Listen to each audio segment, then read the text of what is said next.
Shalom Rastafari, Assalamu alaikum, peace to the kings and the queens and the earth. How's everybody doing this Monday? Hope everyone's having a great start to your week. You had a great weekend, you're safe, you're secure, and, just getting a good start to the new week. It's holiday season, make sure you stay hydrated, stay on your health, you know what I mean? And stay on your mental health, especially around these times. It's easy for us to get lost in that, but make sure you stay on your shit, basically. I just wanted to bring some awareness to an article and some news that is a little bit old, about a week old, but I wanted to bring some awareness to it. A lot of people have not really had their eye on Africa as far as what's been going on because of other events like Ukraine, like the Palestine, the Zionists, or like any other, world situation that has nothing to do with Africa. It's kind of ironic. So always, like I said, free Congo always, but free Sudan as well.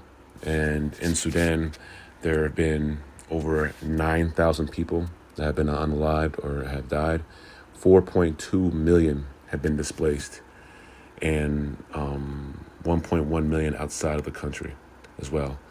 This is serious. Again, let me just say those numbers again. I don't think people understand. 4.2 million people have been displaced. I don't know when or where that has happened in the world, but obviously, when it comes to 4.2 million people being displaced, if you are the leader of the free world, like you supposedly are, you would be headfirst into that. But of course, you're not. And what the UN is actually now doing is pulling their security forces and to terminate the UN mission in Sudan. So once again, in Africa, in a place that clearly needs help from the nation, clearly needs help for refugees, clearly needs to come in there and obviously take, what's going on and take it seriously. Instead, they literally just, we're going to pull out. The military government has been battling the rapid support forces, militia, and that battle has been going on for years and continues to go on. And obviously there's a resolution that needs to happen, but they need help for it. And the Sudanese people are stuck in the middle. Again, this isn't some kind of 10,000. This is 4.2 million people. How many kids and how many people, that are just displaced with war. They have nothing and they're just sitting somewhere and with nowhere to go and nothing to do. It makes me personally, if I have any kind of complaints about my life, it makes me shut up and be like, you could be a person in this situation. And, reading more of the articles, the UN has said that they are not abandoning the Sudanese people, but I don't see how you're not. When you pull out security forces, that just opens up. And literally the UK has just been like, we're putting our hands up and that's it. I think the U.S. and other UN nations should literally step up and just say if the British are pulling out, then UN needs to step up. And why do they not step up? Because they don't really care. This is just more of the confirmation of how the world looks at Africa. If you're the leader of the free world, there's 4.2 million people who need help. Why are you not there? But you'll donate trillions and billions of dollars to a war effort of people who don't really even need it, aka Ukraine, aka what you did with Israel.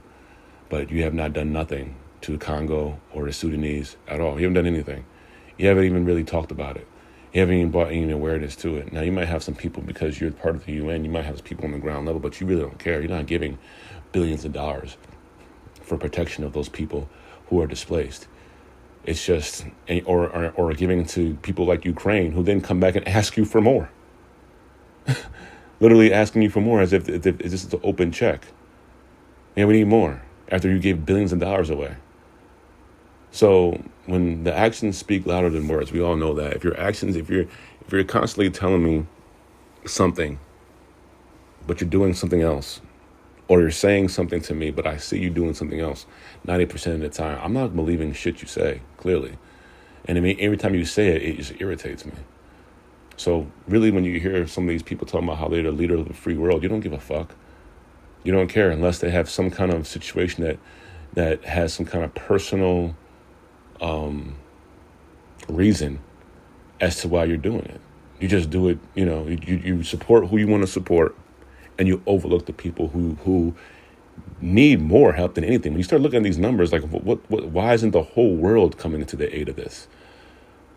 And don't talk about how, whatever, because it's like you're still enslaving Africa and taking all our resources out. So when is enough enough? What do we have to do to be put on a situation where, the world literally sees what we're going through and helps? Really, at the end of the day, it's more of us knowing that we need to take care of ourselves, because no one really cares about us. No matter across the board, no matter what ethnicity, yeah, you get the people who care, but overall, no one really cares about black people in the entire world. And it's clear. I don't want to hear that. I know there's friends who do that. I'm talking about the government officials. Tell me I'm wrong in this sense. Some of y'all probably didn't even know about this. So I'm glad that I can put the awareness out. But 4.2 million people displaced, another 1.1 million outside the country. 9,000 people dead. And we're doing nothing about it. So spread the awareness. Do some research. Do some research. Continue to do some research. Repost. Get the word out. And if you can help, for real, even if it's just reposting and talking about it and getting the awareness out, because there's people who are even, local, they have no clue about any of this stuff. So shout out to everyone. Hope you have a great beginning of the week.